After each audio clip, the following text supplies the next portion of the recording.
Дерев'яний камін можна опалювати будь-якими деревами, навіть свіжозрубаними.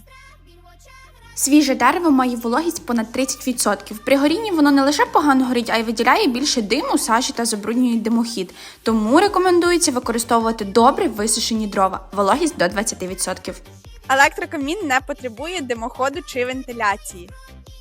Справді, електрокаміни не виділяють диму чи продуктів горіння, тому їх можна встановити в будь-якому приміщенні без додаткових витрат на вентиляцію або димохід. Сучасна піч здатна обігріти цілий будинок. Ну дивіться, давайте відверто. Якщо правильно обрати потужність печі відповідно до вашої площі приміщення та високий ККД, то вона стане основним джерелом тепла у вашому будинку.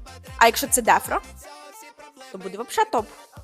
Камін гріє лише тоді, коли в ньому горить вогонь. Неправда, наші каміни складаються із матеріалів, які акумулюють тепло. Тому навіть після згасання вогню вони віддаватимуть в приміщення ще тепло.